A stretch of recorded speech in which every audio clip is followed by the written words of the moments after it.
বাংলাদেশ আর America একবার যুদ্ধ লাগলো।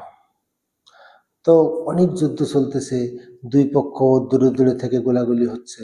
তো বাংলাদেশের একজন চিন্তা করলো যে এইভাবে তো যুদ্ধ চলতেই থাকবে, কেউ তো বাইর হচ্ছে না, তো এইভাবে কতক্ষণ যুদ্ধ চলবে। তো একজন একটা প্ল্যানিং করলো, সেটা হলো এখান থেকে ডাকতেছে, এই তোদের মাঝে রবার্টকে। এখন আমেরিকান লোক তারা বের হয়ে বললো, হ্যাঁ আমি রবার্ট। গুলি করে মেরে দিল আরেকজন। একটু পর ডাকতেছে, যাই তোদের মধ্যে মাইকেলকে।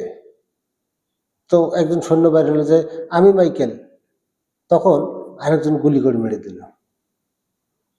এভাবে কয়েকজন বার নাম ধরে ডাকতেছে, ওরা সাড়া দিচ্ছে সহজ সরল মনে। বাংলাদেশের যোদ্ধারা গুলি করে মেরে দিচ্ছে।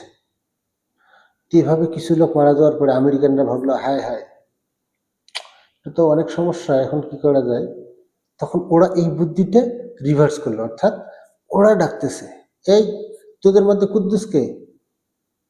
তখন এই বাংলাদেশ সৈন্য ভাবলো, আরে সর্বনাশ, আমাদের বুদ্ধি আমাদের উপর কাজে লাগাচ্ছে, দাঁড়াও।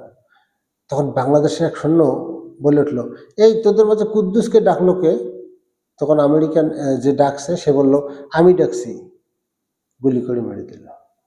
এই যে বুদ্ধি, উপস্থিত বুদ্ধি, এটা কাজে লাগাতে হবে। এটা গল্প হলেও বুদ্ধিটা কিন্তু উপস্থিত বুদ্ধি ছিল।